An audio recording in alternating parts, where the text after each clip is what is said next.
Hello everyone, स्वागत है हमारे यूट्यूब चैनल तौहीद फिजिक्स क्लासेस पे। तो आज हम आपका नया लेक्चर लेकर के आए हैं आपके बीच। आज हम पढ़ने वाले हैं parallel plate capacitor with dielectric material.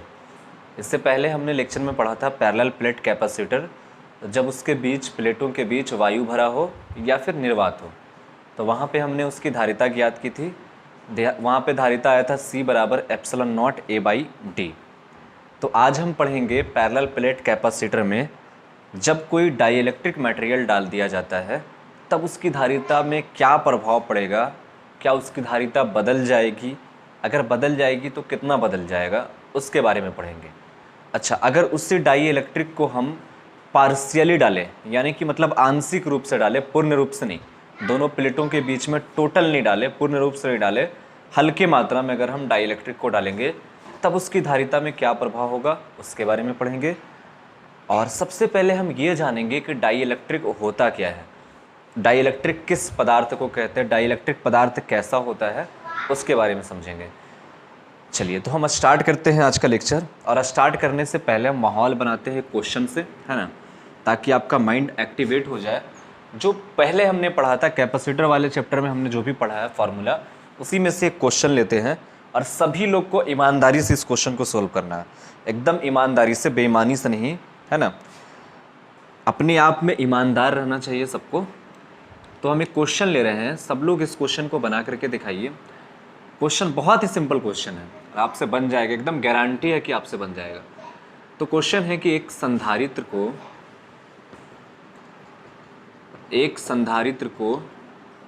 10 kilo volt से आवेशित करने पर,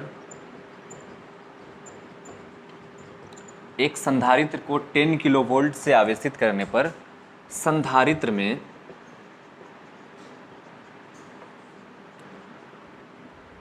20 माइक्रो कूलम आवेश आ जाता है।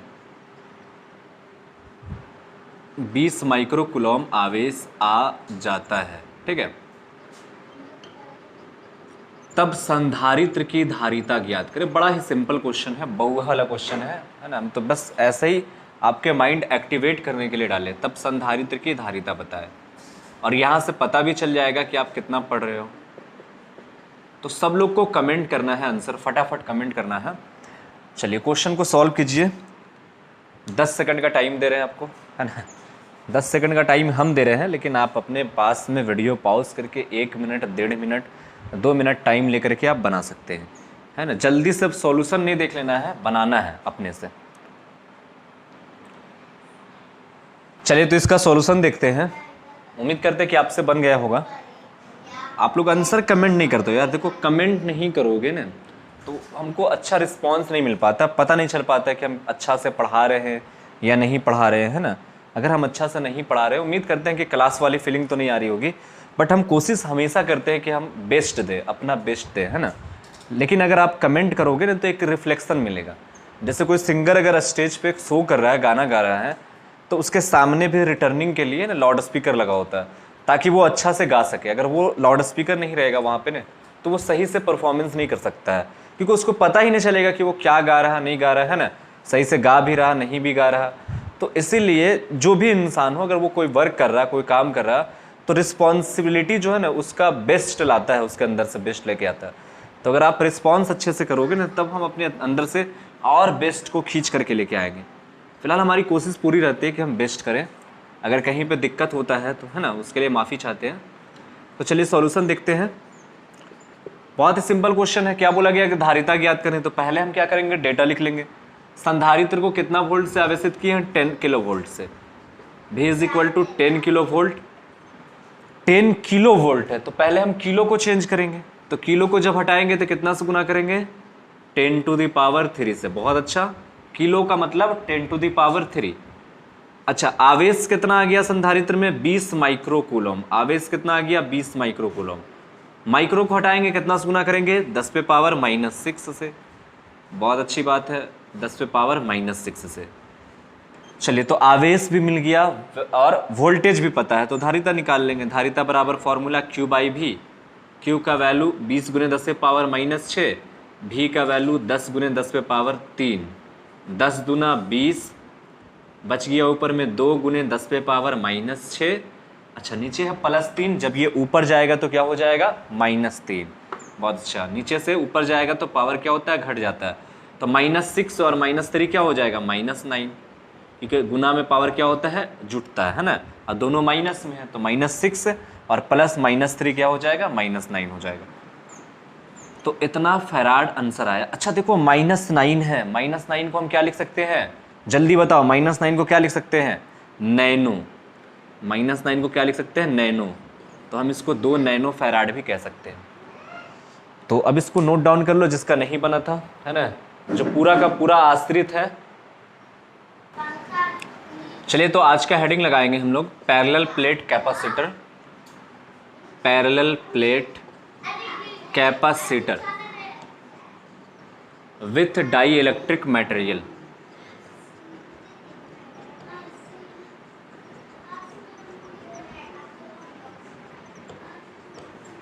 मुझे पीने का चलिए तो क्या है, समांतर प्लेट संधारित्र जब परावैद्युत माध्यम भरा हो, है ना। आप इंग्लिश टू हिंदी मत करने लगना, बस हम सिर्फ समझा रहे हैं कि इसका अर्थ ये है, ठीक है। हम लोग पढ़ने वाले हैं समांतर प्लेट संधारित्र जब प्लेटों के बीच परावैद्युत भरा हो।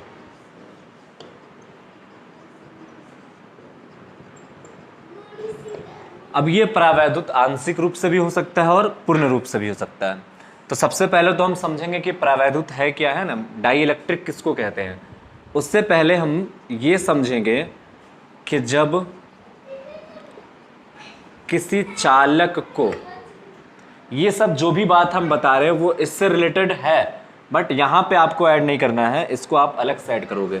तो जब किसी चालक को, ऐसा नहीं है क्योंकि एग्जाम में ये क्वेश्चन पूछा जाता है 5 नंबर में, कई साल पूछा भी गया कि जब समांतर प्लेट संधारित्र की धारिता ज्ञात करें, यदि इसके बीच में टी मोटाई का परावैद्युत भरा हो या टी मोटाई के आपेक्षिक परावैद्युतांक का परावैद्युत भरा हो, तो वहाँ पे आपको जैसे हम आपको अभी बताने वाले हैं ठीक उसी तरह से आप बनाइएगा। लेकिन ये सब चीज़ जो है, टॉपिक जो है, ये कहीं ना कहीं इससे रिलेट करता है, इसलिए हम इसको समझा रहे हैं। तो पहले आप इसको समझ लो कि जब किसी चालक को विद्युत क्षेत्र से जोड़ा जाता है, ए लड़की चुप से रहो, जब किसी चालक को विद्युत क्षेत्र से जोड़ा जाता है तो क्या होगा। तो मान लो कि एक चालक है, ठीक है, और इसको हम क्या किए, एक इलेक्ट्रिक फील्ड से जोड़ दिए। मान लो कि यहाँ पे प्लस वाला प्लेट है और यहाँ पे क्या है, माइनस वाला प्लेट है, ठीक है।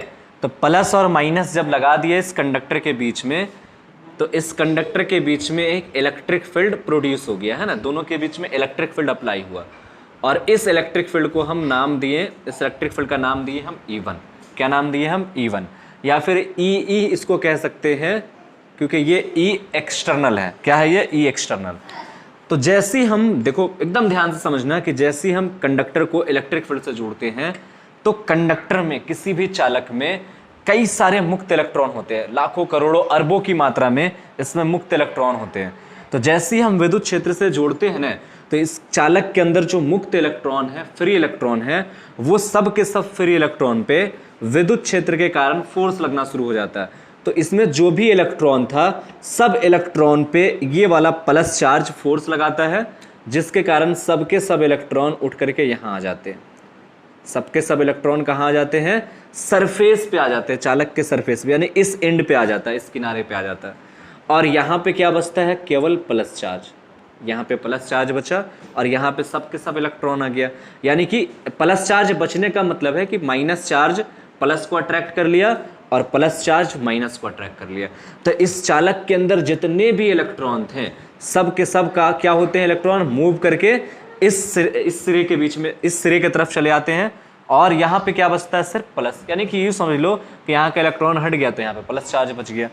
यानी कि यहां देख रहे हैं कंडक्टर के अंदर, तो कंडक्टर के अंदर इधर प्लस और इधर क्या है माइनस, तो कंडक्टर के अंदर भी एक इलेक्ट्रिक फील्ड बन जाता है और इसको हम कहेंगे ई इंटरनल। बात आप समझ रहे हैं, हमने क्या किया कि एक प्लेट यानी कि धातु का 2 प्लेट लिया है, यहाँ पे प्लस चार्ज यहाँ पे माइनस चार्ज दिए, बीच में हम एक कंडक्टर को ला के रख दिए और जैसे ही हम कंडक्टर को ला के रखे तो क्या हुआ कि कंडक्टर पे जब इलेक्ट्रिक फील्ड अप्लाई किए हम, तो कंडक्टर के अंदर जितने भी इलेक्ट्रॉन थे, चालक के अंदर जितने भी इलेक्ट्रॉन थे, सब प्लस के आकर्षण के कारण सबके सब इलेक्ट्रॉन इधर आ गए और यहाँ पे क्या बचा प्लस, क्योंकि माइनस प्लस को आकर्षित करके है और प्लस माइनस को अपनी ओर खींच लिया। तो चालक के बाहर जितना हम विद्युत क्षेत्र लगाते हैं, चालक के अंदर भी उतना ही विद्युत क्षेत्र बन जाता है। अगर हम बाहर का इलेक्ट्रिक फील्ड को बढ़ा भी देंगे तो अंदर का इलेक्ट्रिक फील्ड अपने आप बढ़ जाएगा, क्योंकि इस चालक के पास बहुत ज्यादा फ्री इलेक्ट्रॉन्स होते हैं। तुम जितना भी बढ़ा दो बाहरी इलेक्ट्रिक फील्ड को, वो अपने आप उतना बढ़ा लेगा। यानी कि सीधा सीधा मतलब ये हुआ कि जब भी किसी चालक को विद्युत क्षेत्र से जोड़ते हैं तो जितना हम बाहरी विद्युत क्षेत्र लगाएंगे, चालक उतना ही अपने अंदर विद्युत क्षेत्र पैदा कर लेता है और दोनों का डायरेक्शन क्या होता है, अपोजिट होता है। तो नेट इलेक्ट्रिक फील्ड यहां पे कितना हो गया, नेट इलेक्ट्रिक फील्ड हो जाएगा 0।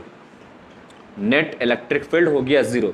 कई दिनों से हम लोग पढ़ते भी आ रहे हैं ना, गॉस का प्रमेय में भी पढ़े हैं कि जब भी किसी चालक को विद्युत क्षेत्र से जोड़ते हैं तो चालक के अंदर विद्युत क्षेत्र की मान क्या होती है, 0 होती है। किसी चालक को विद्युत क्षेत्र से जोड़ने पर चालक के अंदर विद्युत क्षेत्र का मान क्या होता है, 0।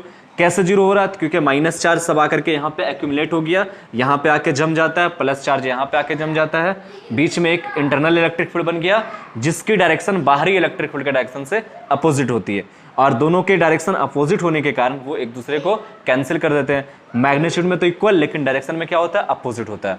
अगर हम इलेक्ट्रिक फील्ड को बढ़ा भी देंगे तो ऑटोमेटिक वो इंटरनल इलेक्ट्रिक फील्ड खुद बढ़ जाएगा अपोजिट डायरेक्शन में और हर बार वो हमको कैसा इलेक्ट्रिक फील्ड देगा, 0। ये तो कब होगा, जब हम क्या करेंगे, जब हम किसी चालक को विद्युत क्षेत्र से जोड़ेंगे। किसको जोड़ेंगे, चालक को। अब हम चलते हैं डाई इलेक्ट्रिक फील्ड। एक मिनट, चलिए तो हम अब डाई इलेक्ट्रिक को समझेंगे कि डाई इलेक्ट्रिक मटेरियल क्या होता है। मुझे परावैद्युत पदार्थ, डाई इलेक्ट्रिक मटेरियल। इसमें हम लोग डिटेल्स में नहीं जाएंगे, आप केमिस्ट्री में पढ़ लोगे डिटेल्स में। यहाँ पे हम सिर्फ ये समझेंगे कि डाई इलेक्ट्रिक मटेरियल है क्या और इसका काम क्या है ना। बाकी इसमें होता है कि डाई इलेक्ट्रिक मटेरियल 2 तरह के होते हैं, ध्रुवीय अणु का अलग होता है, अध्रुवीय अणु का अलग होता है ना। यानी कि जितने सारे पदार्थ हैं वो 2 तरह के पदार्थ हैं, कुछ ध्रुवीय हैं, कुछ अध्रुवीय हैं, पोलर और नॉन पोलर। तो हम यहाँ पे समझेंगे सबसे पहले परावैद्युत पदार्थ क्या है। तो इसको हम डिफाइन करते हैं कि वैसी पदार्थ एक तरह का इंसुलेटर ही है, बट इंसुलेटर से थोड़ा सा अलग है। इंसुलेटर में तो एकदम करंट पास नहीं होता है, इसमें भी करंट पास नहीं होता, बट ये इफेक्ट डालता है, अपना इफेक्ट बनाता है।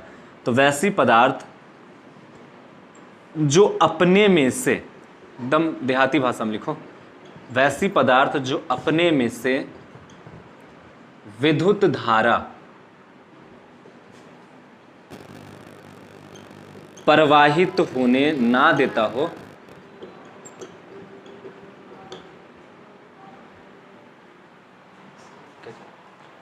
वैसी पदार्थ जो अपने में से विद्युत धारा प्रवाहित होने ना देता हो एवं,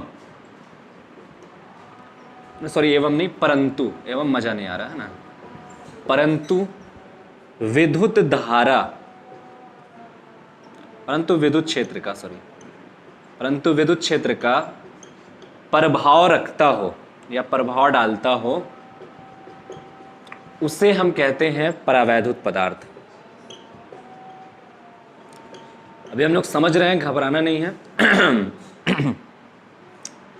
उसे परावैद्युत पदार्थ कहते हैं। देखो क्या है डेफिनेशन, क्या कह रहा है कि वैसी पदार्थ जो अपने में से विद्युत धारा प्रवाहित होने नहीं देता है। जैसे कंडक्टर में क्या है कि नेट इलेक्ट्रिक फील्ड 0 है, बट इसमें से क्या है, धारा प्रवाहित होगा। जब इसमें हम इलेक्ट्रिक करंट वाला चैप्टर पढ़ेंगे तो आपको बताएंगे कि कैसे धारा प्रवाहित होता है। नेट इलेक्ट्रिक फील्ड 0 है लेकिन धारा प्रवाहित होता है कंडक्टर में। इसमें क्या होता है डाइलेक्ट्रिक मटेरियल में कि ये धारा को प्रवाहित होने ही नहीं देता है अपने में से। जब हम डाई इलेक्ट्रिक को लगाएंगे इलेक्ट्रिक फील्ड में या किसी डाई इलेक्ट्रिक पदार्थ को विद्युत से जोड़ देंगे तो उस डाई इलेक्ट्रिक से करंट पास नहीं होगा। है ना। ऐसा समझ में नहीं आ रहा होगा तो एग्जाम्पल में लिख देते हैं कि डाइलेक्ट्रिक क्या क्या है। एग्जाम्पल में जैसे कागज हो गया,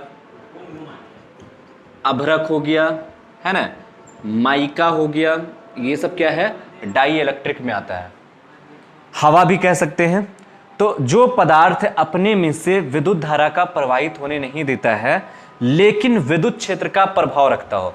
विद्युत क्षेत्र का प्रभाव का मतलब ये हुआ ना कि अगर हम डाई इलेक्ट्रिक को किसी विद्युत क्षेत्र में डाल देते हैं, किसी विद्युत क्षेत्र के बीचों बीच में डाई इलेक्ट्रिक को डालते हैं, तो ये डाई इलेक्ट्रिक क्या करता है ना, विद्युत क्षेत्र को घटा देता है। धारा प्रवाहित होने नहीं देता है लेकिन विद्युत क्षेत्र को क्या करता है, घटा देता है। यानी कि ठीक ये समाज का दुश्मन टाइप का आदमी है ना। समाज में ऐसे कई सारे लोग मिल जाएंगे जो अगर कोई काम आप कर रहे हो तो वो काम तो नहीं करेगा लेकिन काम में ना कुछ अड़चन जरूर डाल देगा कि अच्छा ये काम ऐसे न ऐसे होना चाहिए, ऐसे न ऐसे होना चाहिए।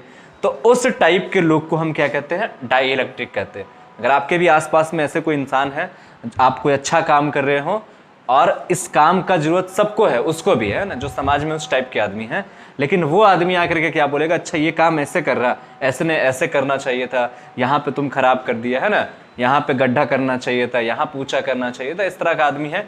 लेकिन वो क्या कर रहा, अपने से वो काम नहीं कर रहा, ना तो वो हेल्प कर रहा बल्कि और क्या कर रहा, वहां पे आके विरोध कर रहा। ठीक है, तो जो विरोधी टाइप का होता है वही है डाई इलेक्ट्रिक। यानी कि काम तो नहीं कर रहा लेकिन विरोध जरूर कर रहा, तो उसको हम क्या कहते हैं, डाई इलेक्ट्रिक कहते हैं। अब हम अगर डाई इलेक्ट्रिक को किसी इलेक्ट्रिक फील्ड में डालेंगे तो देखो क्या होने वाला है। इसको आप उम्मीद करते हैं कि लिख लिए होंगे।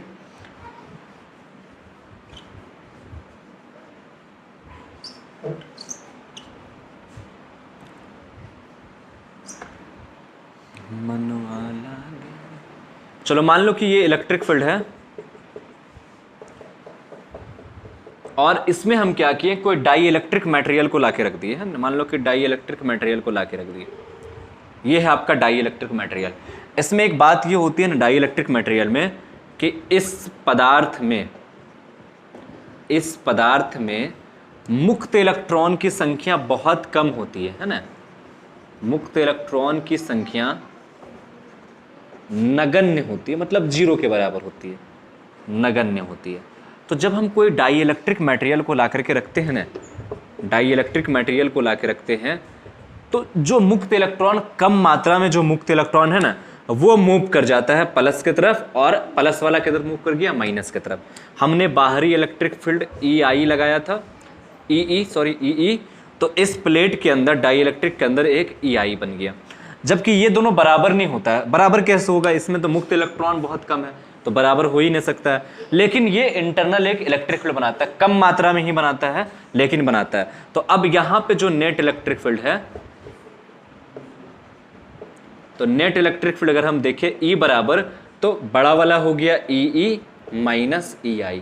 यानी कि सीधा सीधा आप ये समझिए, है ना, आसान भाषा में, कि जब किसी डाई इलेक्ट्रिक मटेरियल को विद्युत क्षेत्र के बीच में रखते हैं, विद्युत क्षेत्र अप्लाई किया जाता है किसी डाई इलेक्ट्रिक मटेरियल पे, तो वो डाई इलेक्ट्रिक मटेरियल क्या करता है ना, विद्युत क्षेत्र का मान को घटा देता है ना, मतलब नुकसान करता है। जितना हम अगर बाहर से हम 10 न्यूटन पर कूलम विद्युत क्षेत्र अप्लाई किए, तो अगर डाई इलेक्ट्रिक में अप्लाई करेंगे, जैसे ये बाहर वाला 10 रहेगा, तो अंदर में हो सकता है कि 1 न्यूटन पर कूलम बन जाए और नेट क्या कर दे, 9 कर दे।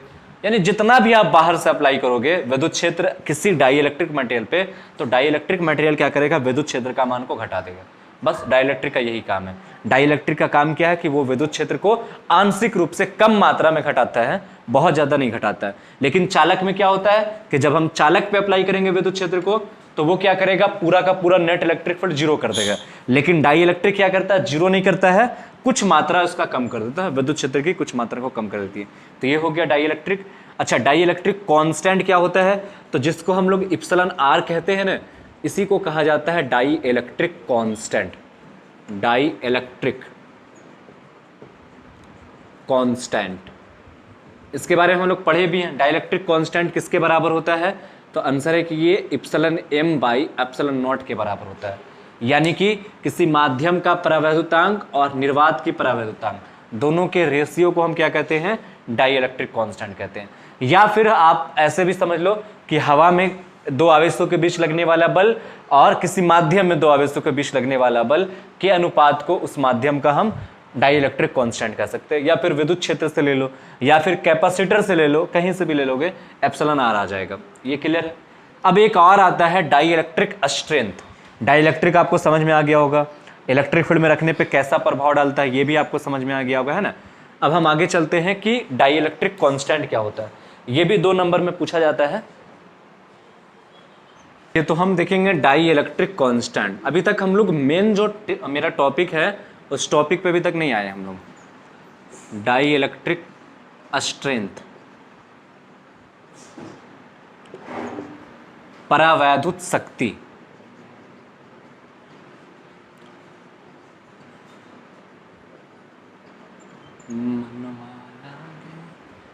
परावैद्युत शक्ति देखो क्या है। तो परावैद्युत शक्ति वो विद्युत क्षेत्र है जो जिस पर या फिर जिससे ज़्यादा हम कर दें तो वो क्या हो जाएगा, डाई इलेक्ट्रिक मटेरियल जो है वो कंडक्टर के जैसा काम करने लगेगा। पहले हम एक बार डिफाइन कर देते हैं। विद्युत क्षेत्र का वह अधिकतम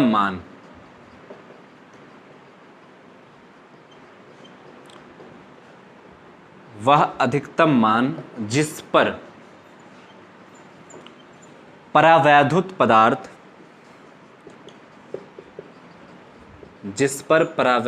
पदार्थ आचालक बना रहे। आप समझ रहे हो ना आचालक का मतलब? हाँ, आचालक बना रहे उसे परावैद्युत शक्ति कहते हैं। उसे क्या कहते हैं? परावैद्युत शक्ति कहते हैं। क्लियर है? तो विद्युत क्षेत्र का वह अधिकतम मान जिस पर कोई डाई इलेक्ट्रिक जो है डाई इलेक्ट्रिक ही रहे, मतलब अचालक रहे, यानी उससे करंट पास नहीं हो, तो उस मान को हम क्या कहेंगे? परावैद्युत शक्ति कहेंगे।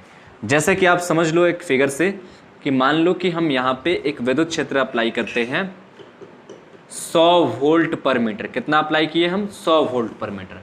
और यहाँ पे एक डाई इलेक्ट्रिक रखे तो देखेंगे कि 100 वोल्ट पर मीटर को जैसे हम अप्लाई किए हैं तो डाई इलेक्ट्रिक से कोई करंट पास नहीं हो रहा, आई का मान 0 है। मतलब इसमें जितने सारे इलेक्ट्रॉन है, फ्री इलेक्ट्रॉन बहुत कम है, अब तक के मैक्सिमम इलेक्ट्रॉन जो है न्यूक्लियस के साथ में बंधे हुए हैं।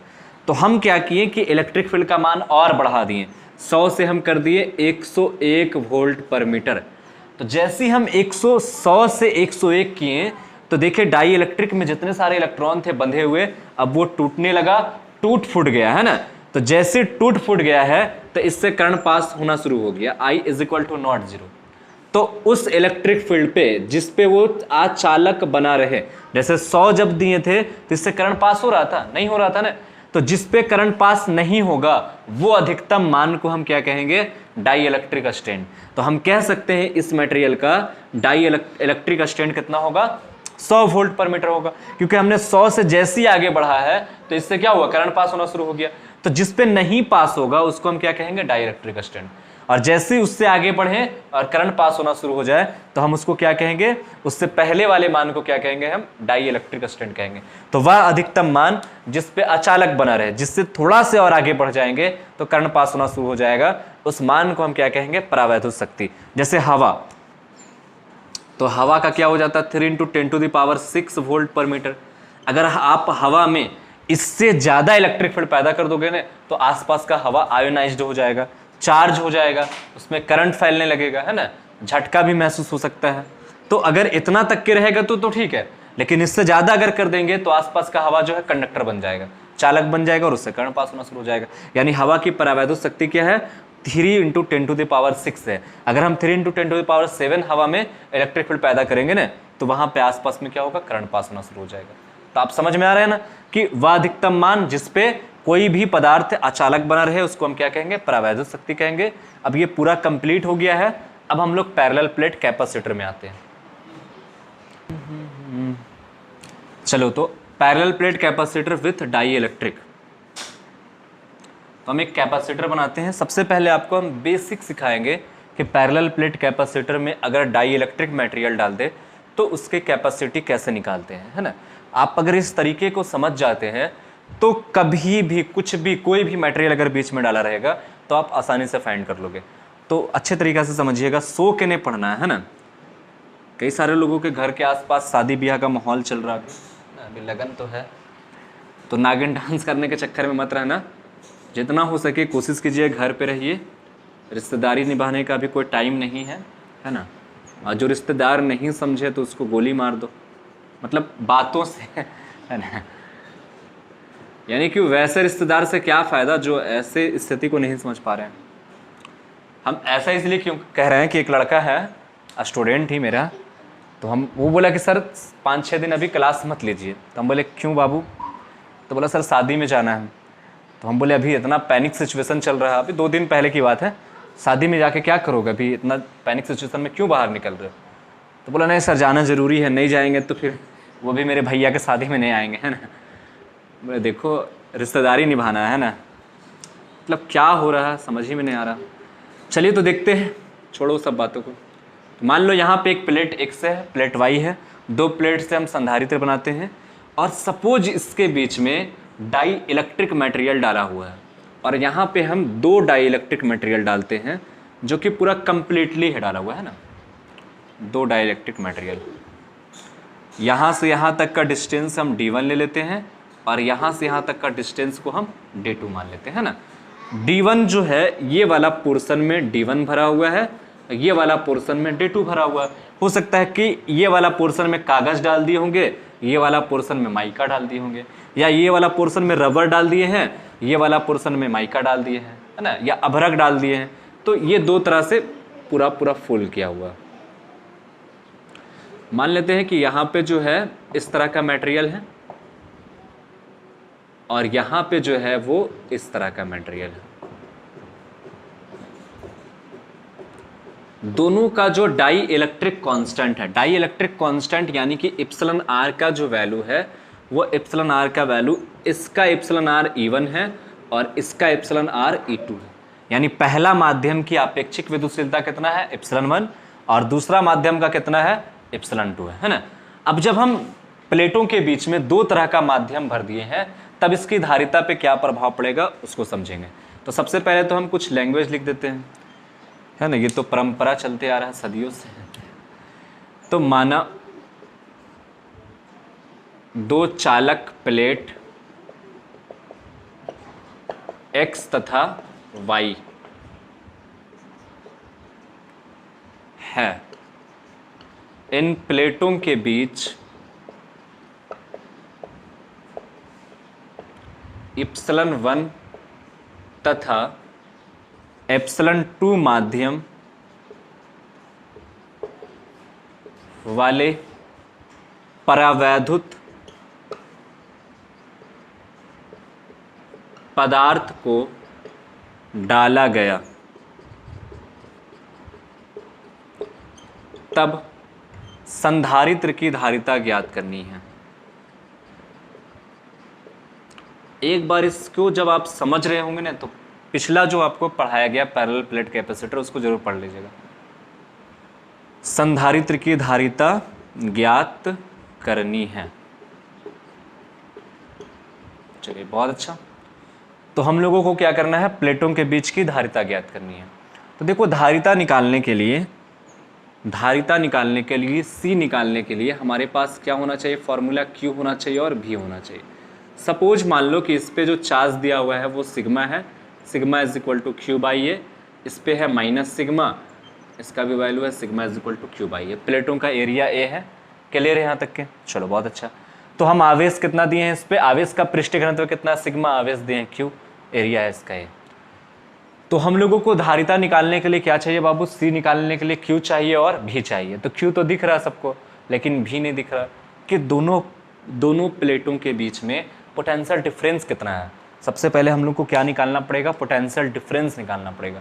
और पोटेंशियल डिफरेंस कैसे निकालते हैं, तो पिछले लेक्चर में आपको बताया था कि पोटेंशियल डिफरेंस V बराबर फॉर्मूला होता है E इंटू डी। अरे विभव बराबर, विभव और विद्युत क्षेत्र में संबंध पढ़ाए ना, विभव बराबर क्या होता है, V बराबर E इंटू डी होता है। तो V is equal to E into D लगाएंगे, यहाँ से पोटेंशियल निकल जाएगा।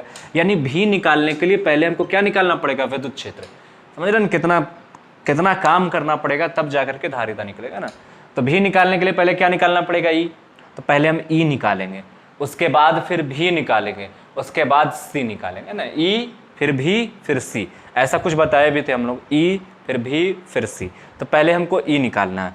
तो देख रहे हैं कि प्लेटों के बीच में माध्यम अलग अलग है, तो जैसे जैसे माध्यम बदलेगा वैसे वैसे विद्युत क्षेत्र का मान बदल जाएगा। ये आप पहले से सीख चुके हैं, कूलॉम के नियम से ही पढ़ते आ रहे हैं कि अगर हम दो आवेशों के बीच में कोई दूसरा माध्यम लगा देंगे, माध्यम बदल देते हैं, तो लगने वाला फोर्स का मान बदल जाता है। तो जब फोर्स का मान बदल जाएगा तो इलेक्ट्रिक फील्ड का मान बदल जाएगा। ये सब आपको याद होना चाहिए, है ना। चलिए तो आगे बढ़ते हैं। तो हम पहले पहला माध्यम के बीच विद्युत क्षेत्र देखेंगे, यानी प्लेट पे इधर प्लस चार्ज इधर माइनस चार्ज है, तो इस माध्यम में कितना विद्युत क्षेत्र बना रहा होगा, फिर इसमें कितना बना रहा होगा, फिर दोनों को जोड़ देंगे तो टोटल इलेक्ट्रिक फील्ड मिल जाएगा। तो हम पहले माध्यम के लिए देखते हैं। पहले तो लिखेंगे प्लेटों के बीच, ध्यान से इसको समझना, ताकि हो सकता है कि क्वेश्चन में जरूरी नहीं है कि ऐसा ही दो माध्यम रहे, दो से ज्यादा भी हो सकता है, चार भी हो सकता है ना, तीन भी हो सकता है।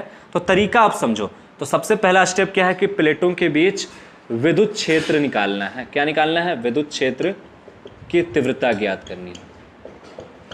तो हम पहले लिखेंगे पहले माध्यम के लिए, तो इसको हम, इस विद्युत क्षेत्र को हम क्या मान लेते हैं? E1 मान लेते हैं। कितना मान लेते हैं? E1। तो आपको पता है कि सेंटर पे, यानी कि दोनों प्लेटों के बीच में कहीं पर भी, यहाँ यहाँ यहाँ यहाँ कहीं पर भी विद्युत क्षेत्र की जो तीव्रता होती है वो कितना होता है? Sigma by epsilon not. क्या होता है? Sigma by epsilon not. ये लेकिन कब? जब प्लेटों के बीच हवा भरा हो। देखो सब कुछ हम लोग पिछला क्लास में पढ़ाए बाबू, पूरा पिछला क्लास में हर कुछ को बताया गया, उसी को हम सिर्फ दोबारा बता रहे हैं यहाँ पे। तो आपका रिवीजन भी हो रहा है। पिछला क्लास पैरेलल प्लेट कैपेसिटर का पहला वीडियो जरूर देखिएगा, उसके बाद इसको समझिएगा। तो E1 बराबर क्या है? Sigma by epsilon not. किसके लिए? हवा के लिए। लेकिन पहला वाला माध्यम हवा नहीं है, पहला वाला माध्यम कुछ और है, इसकी आपेक्षिक विद्युतशीलता E1 है। तो हम यहाँ पे लगा देंगे E1। क्या लगा देंगे? Epsilon 1, sorry epsilon 1। अब उसके बाद लिखेंगे दूसरे माध्यम के लिए, क्योंकि यहाँ पे दूसरा माध्यम भी है तो वो कुछ और इलेक्ट्रिक फील्ड बनाएगा, पहला वाला कुछ और बनाएगा। जैसे जैसे माध्यम को हम चेंज करते हैं तो लगने वाला फोर्स भी बदल जाता है, इसलिए दोनों के बीच का माध्यम अलग अलग है, तो इसकी आपेक्षिक विद्युतशीलता भी क्या होगा? अलग अलग होगा। तो E2 निकालेंगे। अब E2 बराबर सिग्मा बाई एप्सिलॉन नॉट तो होगा ही, है ना। लेकिन देख रहे हैं दूसरा माध्यम की जो आपेक्षिक विद्युतशीलता वो कितनी है? एप्सिलॉन 2 है। तो यहाँ पे क्या हो गया? एप्सिलॉन 2 हो जाएगा। क्लियर है? यहाँ पे sigma by epsilon naught epsilon 1, sigma by epsilon not into epsilon 2। अब तो और कोई माध्यम है नहीं तीसरा भी है क्या? नहीं, दो ही माध्यम है ना। तो पहला हो गया, दूसरा भी हो गया, विद्युत क्षेत्र निकल गया। अब हम विभवांतर निकालेंगे, प्लेटों के बीच विभवांतर। ये वाला दिख जाना, प्लेटों के बीच विभवांतर। तो हम पहले निकालेंगे V1, है ना। पहले V1 निकाल लेंगे, फिर V2 निकाल लेंगे, जोड़ देंगे, नेट निकल जाएगा। और तो कुछ करना नहीं है, जैसे E1 E2 निकाल करके नेट निकाल के एक ही बार में निकाल सकते हैं। चलो जो आपको अच्छा लगे, है ना। हम तो पहले V1 निकालेंगे, कसम खाएं, दिया पे हाथ रखे। तो पहले हम V1 निकालेंगे। तो V बराबर फॉर्मूला क्या बाबू? E into D. तो E देख रहे हैं 1 है, तो यहाँ पे हम क्या करेंगे? 1 इंटू, उसके बाद D का मतलब है कि पहला माध्यम कहाँ तक के फैला हुआ है, जहां तक के फैला हुआ वहीं तक के ना अपना पोटेंशियल डिफरेंस एप्सिलॉन 1 टाइप का निकाल सकता है, यानी इफेक्ट डाल सकता है। तो D1 तक के फैला हुआ, तो E1 इंटू D1। कोई दिक्कत? कोई दिक्कत नहीं, बहुत अच्छा, इस तरह से समझते रहो, है ना। चलिए अब हम निकालेंगे V2। तो V2 बराबर क्या हो जाएगा? तो आंसर है E2 इंटू D2। बहुत अच्छा, है ना। ऐसे रिस्पॉन्स करते रहा कीजिए। तो पहला माध्यम में देख रहे थे दूरी कितना था? D1, तो हो गया E1 D1। दूसरा माध्यम देख रहे हैं दूरी कितना है? D2। तो अपना दूसरा माध्यम में जो पोटेंशियल है वो तो यहीं तक के शो करेगा, इफेक्ट डालेगा जहां तक कि उसका माध्यम है एप्सिलॉन 2। चलिए, दूसरा के जमीन पे तो कब्जा करने वाला नहीं है ना, शरीफ टाइप का बच्चा है V2। चलिए, तो V1 हो गया, V2 हो गया। अब नेट निकालेंगे, नेट पोटेंशियल डिफरेंस। तो ये हो जाएगा V is equal to V1 plus V2। तो V1 प्लस V2 यानी E1 D1। ये मज़ा नहीं आ रहा, हम यहाँ पे E1 का वैल्यू भी पुट कर देते हैं। E1 का वैल्यू कितना है? Sigma by epsilon naught into epsilon 1 d1 और E2 का वैल्यू कितना है sigma by epsilon naught into epsilon 2 और इंटू क्या हो जाएगा d2। चलो अब मजा आएगा। अब V1 का वैल्यू क्या आया sigma by epsilon naught epsilon 1 into d1। V2 का वैल्यू कितना आया sigma by epsilon naught epsilon 2 into d2। कोई दिक्कत समझने में? कोई दिक्कत नहीं। भी निकल गया है। अब हम धारिता निकाल लेंगे। पहले आप एक बार इसको नोट डाउन कर लो अच्छे से, है ना, जगह नहीं है।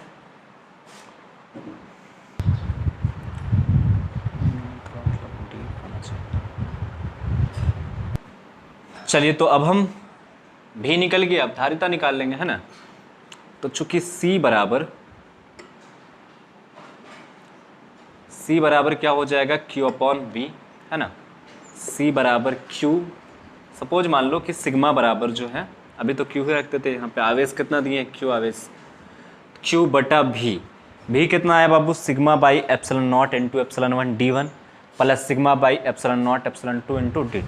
ये फॉर्मूला है। प्लेटों पर आवेश कितना दिया हुआ है Q आवेश दिया हुआ। सिग्मा को हटा करके Q बाई A लिखेंगे, घबराओ मत अभी। तो हो जाएगा यहाँ पे sigma by epsilon naught into epsilon 1 d1 plus sigma by epsilon naught epsilon 2 into d2। यहाँ तक के कोई दिक्कत नहीं, बहुत अच्छा। Q बाई देख रहे हैं सिग्मा एप्सिलॉन नॉट दोनों के पास है, तो हम क्या करते हैं sigma by epsilon not common ले लेते हैं। यहाँ क्या बचता है d1 बाई एप्सिलॉन 1 प्लस यहाँ क्या बचेगा d2 बाई एप्सिलॉन 2। एकदम साथ साथ में रिस्पॉन्स करना है ना, मन में बोलते रहना है।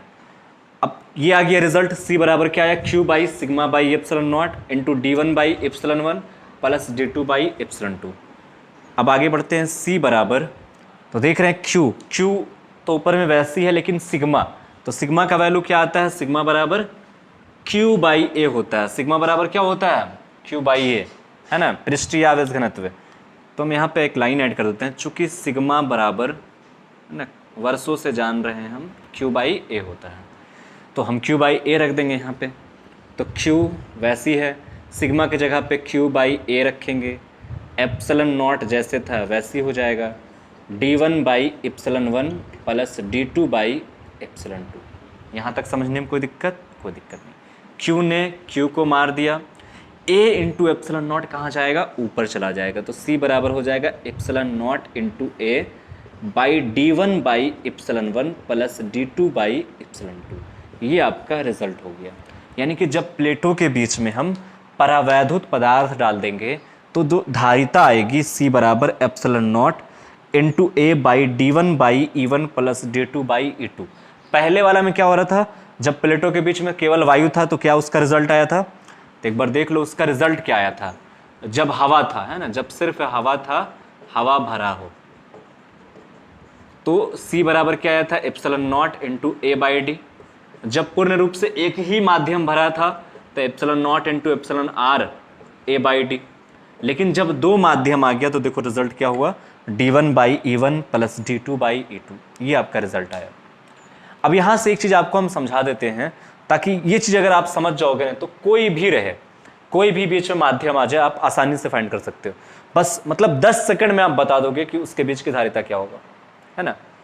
बस देखिए, फिगर देखोगे और 10 सेकंड में पता चल जाएगा कि उसकी धारिता क्या होने वाला। तो देखो पूरा का पूरा रिजल्ट में हम सिर्फ इसको देखेंगे, इस पे गौर करेंगे कि ये C कितना आया हमारा। C is equal to epsilon naught into A। ये तो हर जगह पे आ रहा है, अगर हवा भरा है तो भी आ रहा है एप्सिलॉन नॉट इंटू A। अगर पूरे प्लेटों के बीच केवल एक ही माध्यम, दो माध्यम के बजाय एक माध्यम होता और जिसकी आपेक्षिक विद्युतशीलता एप्सिलॉन R होती, तो उसका धारिता क्या होता है epsilon naught into epsilon R A by D। ये भी पढ़ चुके हैं, ये भी पढ़ चुके हैं, इसलिए हम दोनों का डिटेल्स में नहीं जा रहे हैं क्योंकि दोनों चीज पढ़ाया गया है। तो आपको देखना है कि एप्सिलॉन नॉट इंटू ए कॉमन चीज है, ये तो हर जगह पे आना है, चाहे कुछ भी माध्यम रहे या ना रहे, हवा भी रहेगा तो भी आएगा, निर्वात भी रहेगा तो भी आएगा, तो ये तो कॉमन है। चेंज क्या हुआ है, तो चेंज हुआ है d1 by epsilon 1 plus d2 by epsilon 2। तो आपको कुछ नहीं करना है, आप सिर्फ देखोगे कि बीच में माध्यम जो है वो माध्यम कौन सा है ना, उसकी आपेक्षिक विद्युतशीलता क्या है। तो देख रहे हैं उसकी आपेक्षिक विद्युतशीलता कितना है एप्सिलॉन 1, और वो माध्यम कितना दूर तक के फैला हुआ है। तो कुछ नहीं, धारिता निकालने के लिए बस आंख बंद करके सी लिखना है, मतलब आंख बंद करके नहीं, खोल के लिखना है। सी लिखने के बाद इप्सिलॉन नॉट इंटू ए, दिख रहा ना, पहले तो सी लिखना है, C is equal to epsilon naught into A, अभी हम करवा देंगे, ऐसा क्वेश्चन लेके करवाएंगे। तो C is equal to epsilon naught into A लिखना है। उसके बाद क्या देखना है कि पहला माध्यम कितना दूर तक के है, तो पहला माध्यम कितना दूर तक के है, d1 दूरी तक है, d1। अगर पहला माध्यम x दूरी तक के होता x से लिखते हैं, t दूरी तक होता t लिखते हैं, c दूरी तक होता तो c लिखते हैं, तो d1 दूरी तक है तो d1, और पहला माध्यम की अपेक्षिक वेधशालीता एप्सिलॉन 1, एप्सिलॉन 1 लिख दिए, प्लस दूसरा माध्यम कितना दूर तक फैला हुआ है, d2 लिख दिए, दूसरा माध्यम की अपेक्षिक वेधशालीता कितना है, एप्सिलॉन 2, आ गया रिजल्ट, है ना। एग्जाम में ऐसे नहीं करना है, 5 नंबर में ये काम मत करके चलाना, एक लाइन में लिख के चलाओगे, 5 नंबर में जब आएगा तो पूरा डिटेल्स में लिखना है। बट हम बता रहे हैं आपको कि अगर सिर्फ हमको आंसर बताना हो ऑब्जेक्टिव टाइप का क्वेश्चन में, तो ये वाला काम करेंगे, ये वाला ट्रिक अपनाएंगे। अब हम एक आध क्वेश्चन लेते हैं 1 बाई 1 करके, और आप इसको बताइए कि कितना होगा।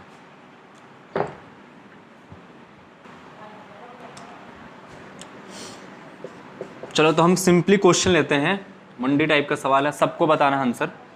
मान लो ये प्लेट है x, ये प्लेट है y, इस पे प्लस सिग्मा चार्ज है, इस पे माइनस सिग्मा चार्ज है, और प्लेटों के बीच माध्यम है, 3 तरह का माध्यम है ना। ये माध्यम है इस तरह का, यहां पे मान लो कि प्लस प्लस है, मैं शराबी, यहाँ पे माइनस माइनस है, और तीनों का जो आपेक्षिक विद्युतशीलता है वो मान लेते हैं, यहाँ पे आपेक्षिक विद्युतशीलता इप्सिलॉन 1 है, यहाँ पे इप्सिलॉन 2 है, और यहाँ पे इप्सिलॉन 3 है, इप्सिलॉन 2, इप्सिलॉन 1, इप्सिलॉन 3। ये दूरी हमने d1 ले लिया है, d2, d3, है ना। कई सारे लोग के मन में एकदम एक्साइटमेंट हो रहा होगा, है ना, कि आंसर हम जल्दी से बोल दें, जल्दी से कमेंट कर दें। मन में आंसर आ भी गया होगा सबका, कई सारे लोग का आ गया होगा, सबकी बात नहीं कर रहे हैं। चलिए बताइए इसका आंसर क्या होगा। सिर्फ हमको धारिता बताना है कि सी कितना होगा। अगर मान लो कि प्लेटों के बीच में 3 तरह का माध्यम आ जाए, और तीनों का आपेक्षिक परावैद्युतांक भी पता रहे, और दूरी भी पता है कि कितना कितना दूर तक के फैला हुआ है, धारिता क्या होगा। चलिए जल्दी से बताइए धारिता कितना होगा। सब लोग करना क्या है, सबसे पहले कॉमन चीज है एप्सिलॉन नॉट इंटू ए, सबको लिख लेना है ऊपर में, है ना। उसके बाद देखना है कि कौन सा माध्यम है और कितना दूर तक के फैला हुआ है, मतलब माध्यम का डाइलेक्ट्रिक कांस्टेंट कितना है और कितना दूर तक के फैला हुआ है। चलिए जल्दी से बनाइए कॉपी पे, आंसर का इंतजार नहीं करना है, ऐसा नहीं कि मतलब देख के बना लिए हो, ईमानदार रहिए। चलो तो क्या करेंगे हम, सबसे पहले तो epsilon not into A common चीज जो है उसको लिख देंगे। उसके बाद पहले हम दूरी को लिखते हैं, पहले किसको लिखते हैं, दूरी को। तो पहले हम दूरी डालेंगे d1, कितना दूर तक के, सॉरी d1 जहां तक फैला हुआ है उसकी आपेक्षिक विद्युतशीलता इप्सिलॉन 1, प्लस फिर दूरी d2, एप्सिलॉन 2, दूरी d3, और ये क्या हो जाएगा एप्सिलॉन 3। तो d1 हो गया प्लस d2 और d3, ये हो गया। और जैसे था इसकी अपेक्षिक विद्युतशीलता एप्सिलॉन 1, एप्सिलॉन 2, एप्सिलॉन 3, आ गया धारिता। तो बात समझ में आ रहा ना कि जो भी माध्यम है, हम उसकी दूरी कहाँ तक के फैला हुआ है और उसकी अपेक्षिक विद्युतशीलता क्या है, दूरी अपेक्षिक विद्युतशीलता, दूरी अपेक्षिक विद्युतशीलता, इस तरह से बन जाएगा। तो उम्मीद करते हैं कि आपको समझ में आ रहा होगा। अब आगे बढ़ते हैं दूसरे क्वेश्चन की तरफ। मान लो कि यदि टी मोटाई, ये चीज जो हम बता रहे हैं ना, ये क्वेश्चन पूछा जाता है इसी तरह से। अभी हम बोले थे, चर्चा किए थे कि पैरेलल प्लेट कैपेसिटर का क्वेश्चन पूछा जाता है, तो वो इसी तरह से पूछेगा। क्वेश्चन रहेगा कि समांतर प्लेट संधारित्र की धारिता ज्ञात करें यदि प्लेटों के बीच टी मोटाई एवं के परावैद्युत वाला माध्यम भरा हो। ऐसा करके क्वेश्चन पूछा जाता है 5 नंबर में। तो हम उसी पे चर्चा कर रहे हैं कि अगर टी मोटाई एवं के परावैद्युत वाला माध्यम भरा हो तब इसकी धारिता क्या होगी। मतलब इस तरह से कि ये प्लेट है x और y, ठीक है, पानी लेकर ना इसमें, और इसमें हम क्या किए कि आंशिक रूप से, है ना, यदि टी मोटाई एवं के परावैद्युत वाला माध्यम भरा हो आंशिक रूप से यहाँ पे ऐड कर देते हैं, आंशिक रूप से। आंशिक रूप का मतलब ये हुआ ना कि पूर्ण रूप से नहीं, पूरा प्लेट के बीच में नहीं है। टी मोटाई का होगा एक छोटा सा टुकड़ा, ये मान लेते हैं टी मोटाई का है, और ये परावैद्युत हम ला करके बीच में इंसर्ट कर दिए है ना। इसकी मोटाई कितनी है, टी, ठीक है।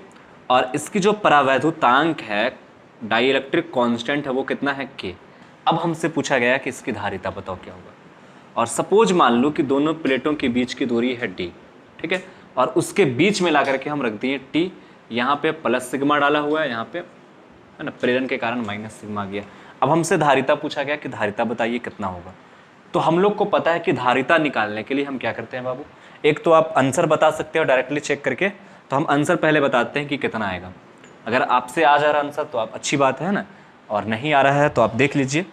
तो देखो हमने क्या किया है कि पूरा प्लेट के बीच में तो नहीं डाले हैं ना, इधर इधर तो नहीं, इधर भी गैप है, इधर भी गैप है, तो जहां जहां गैप है वहां वहां हवा भरा होता है। अगर कुछ नहीं तो क्या होगा, हवा होगा, है ना। अगर कुछ नहीं है तो हवा है ना। जैसे कि कोई भी ये नंबर है 2, इसके सामने कुछ नहीं तो क्या होता है, प्लस होता है। तो ठीक उसी तरह से दो प्लेटों के बीच अगर कोई माध्यम नहीं है तो कौन सा माध्यम हो सकता है, या तो हवा रहेगा या तो निर्वात रहेगा, यही ना हो सकता। अगर कुछ नहीं तो क्या हो सकता है, हवा तो हर जगह पे, तो यहाँ पे हवा या तो फिर निर्वात। तो इधर भी क्या है, हवा, इधर भी क्या है, हवा, बीच में क्या है, टी मोटाई का एक परावैद्युत माध्यम है। तो हम जब सी निकालेंगे तो कैसे निकालेंगे, तो कॉमन बात है कि एप्सिलॉन नॉट ए तो पहले से रहेगा वहाँ पे, एप्सिलॉन नॉट, बहुत अच्छा। अब देखेंगे कि दूसरा क्या होता है कि माध्यम का जो दूरी है, जितना दूरी तक के माध्यम फैला हुआ है और जितनी उसकी आपेक्षिक विद्युतशीलता है। तो देख रहे हैं कि पहला माध्यम यहाँ पे कौन है, हवा, और सेकंड माध्यम जो है टी मोटाई का के परावैद्युतांक वाला है। तो जो हवा है, हवा कितना दूर तक के फैला हुआ होगा, पहले तो हमको ये निकालना है, तब तो फाइंड आउट करेंगे। हम लोग क्या करते हैं ना कि दूरी, यानी जो पहला माध्यम है वो कितना दूर तक के फैला हुआ है, तो उसकी दूरी लेते हैं, और उसके बाद फिर क्या करते हैं हम उस माध्यम का आपेक्षिक परावैद्युतांक से डिवाइड करते हैं। फिर क्या करते हैं, प्लस में दूसरा माध्यम कितना दूर तक के फैला हुआ वो दूरी, और बटा क्या करते हैं, आपेक्षिक परावैद्युतांक, दूरी बटा आपेक्षिक परावैद्युतांक प्लस दूरी बटा आपेक्षिक परावैद्युतांक। तो पहला माध्यम क्या है यहाँ पे, हवा, तो हवा कितना दूर तक के फैला हुआ पहले ये बताना है। प्लेटों के बीच की दूरी डी है। अगर किसी का मन में आ रहा होगा कि हवा डी तक के फैला हुआ, तो नहीं, प्लेटों के बीच की दूरी डी है ना, बीच में तो ये भी तो आ गया है। अब आप समझ पा रहे हैं ना कि प्लेटों के बीच की दूरी डी है ना। अगर ये नहीं रहता तो हवा कहां तक के होता, डी तक के, लेकिन अब ये बीच में आ गया है तो ये वाला जगह तो ले लिया ना, ये फुल कर लिया, ये अपना जगह को फिल कर लिया। तो कितना जगह को फिल कर लिया, ये टी जगह को फिल कर लिया। तो पहले हवा था डी दूरी तक के, अब ये टी दूरी ये ले लिया, तो हवा कितना बचा, डी माइनस टी। बहुत अच्छा, हवा कितना बचा है, डी माइनस टी, क्योंकि पहले था हवा डी तक के, अब उसमें से टी मोटाई तो ये कवर कर लिया, तो हवा कहां तक बचा, डी माइनस टी तक के। और हवा का आपेक्षिक परावैद्युतांक कितना होता है, 1 होता है। चलिए बहुत अच्छा, प्लस उसके बाद देखेंगे अब क्या है, टी मोटाई, यानी कि दूसरा दूरी कितना है, टी, और बटा इसकी आपेक्षिक परावैद्युतांक कितना है, के। तो टी बटा के, ये आपका रिजल्ट आएगा। यही आ रहा होगा, जिसका आ रहा होगा तो बहुत अच्छी बात है। अब इसको हम कैसे बनाएंगे, क्योंकि ये 5 नंबर में पूछा जाता है, तो 2-4 लाइन आप अपने से ऐड कर लोगे, या पिछला जो भी बताएं उससे ऐड कर लीजिएगा। तो धारिता निकालेंगे तो डायरेक्ट हम लोग इलेक्ट्रिक फील्ड से चलना शुरू करेंगे, है ना। तो पहले माध्यम का विद्युत क्षेत्र, पहले माध्यम का विद्युत क्षेत्र, इसको हम E1 मान लेते हैं, सिग्मा बाई, तो पहला माध्यम क्या है बाबू, यहाँ पे हवा है, तो सिग्मा बाई एप्सिलॉन नॉट, सिर्फ हवा रहेगा, एप्सिलॉन आर लिखने की जरूरत नहीं है, क्योंकि हवा का क्या होता है, 1 होता है आपेक्षिक परावैद्युतांक। दूसरे माध्यम के लिए लेंगे, हालांकि यह काम आपको अपने से कर लेना चाहिए था, विद्युत क्षेत्र, तो इसको हम क्या ले लेते हैं, A2 ले लेते हैं, है ना। और A2 बराबर क्या हो जाएगा, sigma by epsilon not, but दूसरे माध्यम का आपेक्षिक परावैद्युतांक है तो इसको ऐड करेंगे, है ना, एप्सिलॉन नॉट इंटू के हो जाएगा। अब हम विभवांतर देखेंगे, तो विभवांतर V1 देखेंगे तो क्या हो जाएगा, E1 into D, D means जहां तक फैला हुआ है, तो पहला माध्यम जो हवा है, तो हवा कहां तक फैला हुआ है, डी माइनस टी तक। हवा जो है, हवा इसको लिख लो ऐसे करके कि हवा डी माइनस टी तक फैला हुआ है, और टी मोटाई वाला जो है ना, बाकी समझ ही सकते हो कि दूसरा माध्यम जो है,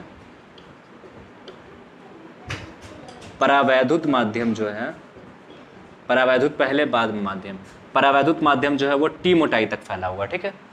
तो हवा कहाँ तक फैला हुआ, डी माइनस टी तक के फैला हुआ। चलिए, तो V1 is equal to E1 into D minus T.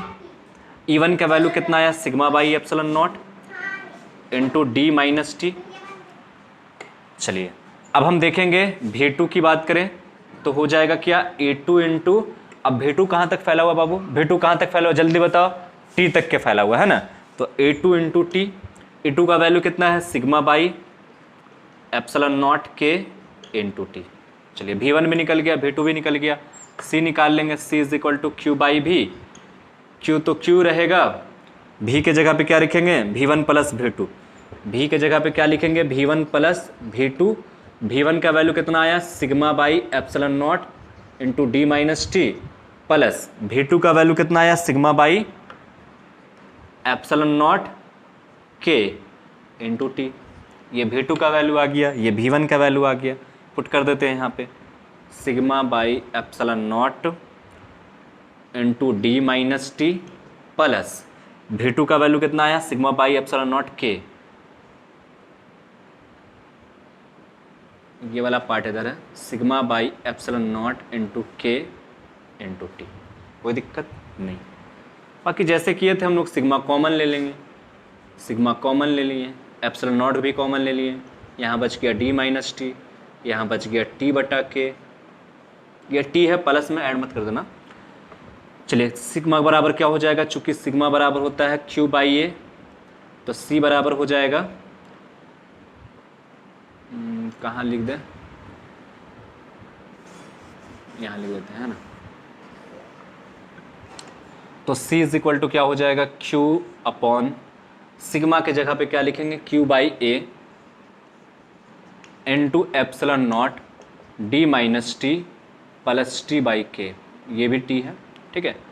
अब देख रहे हैं कि Q से Q cancel, A epsilon not कहाँ चला जाएगा, ऊपर, तो C बराबर एप्सिलॉन नॉट ए बटा D minus T plus T by के, क्या यही चीज़ था ना, D minus T plus T by के।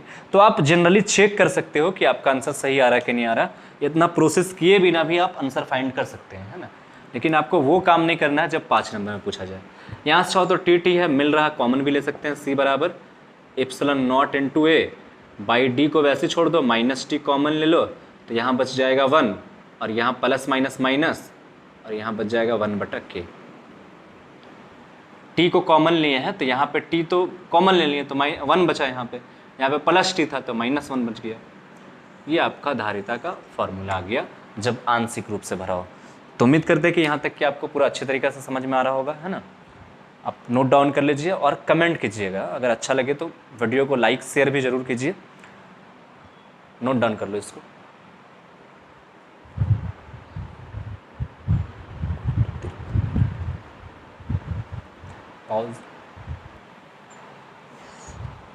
चलिए, एक लास्ट टॉपिक बच गया था इसमें, फिर हम लोग सीरीज और पैरेलल कनेक्शन देखेंगे, है ना। तो नेक्स्ट वीडियो में हम लोग सीरीज और पैरेलल कनेक्शन देखने वाले हैं। तो एक टॉपिक है ऊर्जा घनत्व। तो जब भी ऐसा क्वेश्चन पूछा जाता है या फिर ऊर्जा वाला क्वेश्चन में ऊर्जा घनत्व भी पूछा जाता है, तो आप इसको ऐड कर लो यहाँ पे, ऊर्जा घनत्व।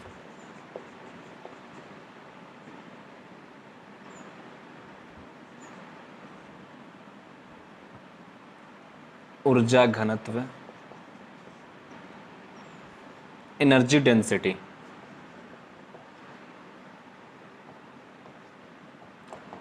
मैं शराबी नहीं मुझको। चलिए, तो ऊर्जा घनत्व क्या होता है पहले इसको समझ लेते हैं। तो किसी भी संधारित्र या फिर किसी चालक, दोनों में सेम यही होने वाला है। तो किसी चालक या फिर किसी संधारित्र को, किसी संधारित्र के प्रति एकांक आयतन में दी गई ऊर्जा को ऊर्जा घनत्व कहते हैं। क्या कहते हैं बच्चों, कि किसी भी चालक या फिर किसी भी संधारित्र के प्रति एकांक आयतन में दी गई ऊर्जा को हम क्या कहेंगे, ऊर्जा घनत्व कहेंगे। तो प्रति एकांक आयतन में दी गई ऊर्जा डिफाइन अगर कर ले हम, तो प्रति एकांक आयतन में दी गई कुल ऊर्जा, यानी कि इकाई आयतन में जो भी एनर्जी को स्टोर करेगा ना वही क्या कहलाता है, ऊर्जा घनत्व कहलाता है। तो प्रत्येकांक आयतन में दी गई, पंखा का स्पीड नहीं बढ़ता है, प्रत्येकांक आयतन में दी गई ऊर्जा को, दी गई कुल ऊर्जा लिख लो यहाँ पे, कुल ऊर्जा को ऊर्जा घनत्व कहते हैं।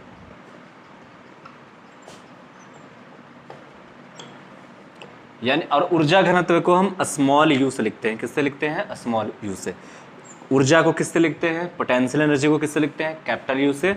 और ऊर्जा घनत्व को स्मॉल यू से, है ना, कहीं कहीं पे यू डैश भी ले लेता है, तो स्मॉल यू से। तो ऊर्जा घनत्व यू बराबर हो जाएगा, क्या हो जाएगा बाबू? कुल ऊर्जा। आज काफ़ी बड़ा लेक्चर हो गया है, थक गया, 1 घंटा हो ही गया ना। कुल ऊर्जा और बाई क्या हो जाएगा? आयतन, कुल आयतन, है ना। तो आयतन लिख लेते हैं यहाँ पे, आयतन यानी कि वॉल्यूम भी से लिखते हैं। कोई दिक्कत समझने में? नहीं। तो मान लो कि हम समांतर प्लेट संधारित्र का निकाल रहे हैं या फिर कोई भी चालक का निकालेंगे, उसका आयतन पता होना चाहिए और दी गई ऊर्जा पता होना चाहिए। तो यदि या फिर मान लें समांतर प्लेट संधारित्र का ऊर्जा निकाल रहे हैं, ठीक है, ऊर्जा घनत्व निकाल रहे हैं। समांतर प्लेट संधारित्र की क्षेत्रफल A तथा प्लेटों के बीच की दूरी D एवं धारिता C हो, तब धारिता C बराबर क्या हो जाएगा बाबू? Epsilon naught into A by D होगा ना। C बराबर क्या हो जाएगा? Epsilon naught A by D हो जाएगा। चलिए, बहुत अच्छा बात। C is equal to epsilon naught A by D. अब हम लोग ऊर्जा निकालेंगे कि कोई भी संधारित्र कितना ऊर्जा को स्टोर करता है। तो ऊर्जा का हमने फॉर्मूला पढ़ा है, U बराबर क्या? हाफ सी भी स्क्वायर, है ना, यदि इसको भी वोल्टेज से जोड़ दे तो U बराबर हाफ C का वैल्यू क्या आया है? Epsilon naught A by D into भी स्क्वायर, तो क्या हो जाएगा? भी स्क्वायर। क्लियर है यहाँ तक के? अब चूंकि हमने भी बराबर क्या जाना है? E इंटू डी, तो भी के जगह पे पुट कर देंगे। तो U बराबर क्या हो जाएगा? Half epsilon naught A by D, half epsilon naught A by D into भी स्क्वायर, है ना, और भी की जगह पे क्या जानते हैं हम? E इंटू डी जानते हैं। तो हम क्या लिख लेंगे? E square into D square, क्योंकि भी स्क्वायर है तो इसका स्क्वायर करेंगे तो E square into D square हो जाएगा। एक डी से एक डी कैंसिल, तो U बराबर आया हाफ एप्सिलॉन नॉट ए इंटू ई स्क्वायर, ये आ गया। अब हम आयतन की बात अगर करें, ये तो ऊर्जा निकल गया, ये क्या निकला है मेरा? ऊर्जा निकल गया, है ना। अब अगर हम आयतन की बात करें तो आयतन, तो कोई भी समांतर प्लेट संधारित्र है, इसकी आयतन कितना होगा? तो आयतन मीन्स यानी लंबाई, चौड़ाई और ऊंचाई। तो देख रहे हैं ऑलरेडी इसका क्षेत्रफल दिया हुआ A और बीच की दूरी है D, तो आयतन क्या हो जाएगा? क्षेत्रफल गुने दूरी, क्षेत्रफल गुने लंबाई, ये भी कह सकते हैं। तो आयतन हो जाएगा क्षेत्रफल इंटू लंबाई यानी AD। अब हम इस फार्मूला में रख देते हैं ऊर्जा घनत्व स्मॉल u बराबर कुल ऊर्जा। कुल ऊर्जा क्या आया? Half epsilon naught A into E square, और आयतन कितना आया बाबू? A into D. ए से A कैंसिल, अच्छा ई स्क्वायर इंटू डी बच गया ना, यहाँ पे डी स्क्वायर था ना, एक डी बच गया यहाँ पे, एक डी यहाँ पे बच गया, तो डी से डी कैंसिल हो जाएगा। तो फाइनली जो ऊर्जा घनत्व आया U बराबर वो कितना आया? Half epsilon not E square. तो ये पूरा आपका टॉपिक कंप्लीट हो गया है ना। आज थोड़ा लॉन्ग हो गया वीडियो, फिलहाल कोई बात नहीं, है ना, 1 घंटा है, बहुत ज़्यादा नहीं है। तो ये पूरा कंप्लीट हो गया। अब हम लोग नेक्स्ट क्लास में सीरीज और पैरेलल देखेंगे, नेटवर्किंग कनेक्शन देखेंगे, कैसे जब हम 2 कैपेसिटर को सीरीज में जोड़ेंगे तो इक्विवेलेंट कैपेसिटेंस कितना होगा, पैरेलल में जोड़ेंगे तो कितना होगा, जैसे आप रेजिस्टेंस पढ़े होंगे 10 क्लास में, ठीक उसी तरह से। तो मिलते हैं फिर नेक्स्ट लेक्चर में, आज के लिए इतना ही।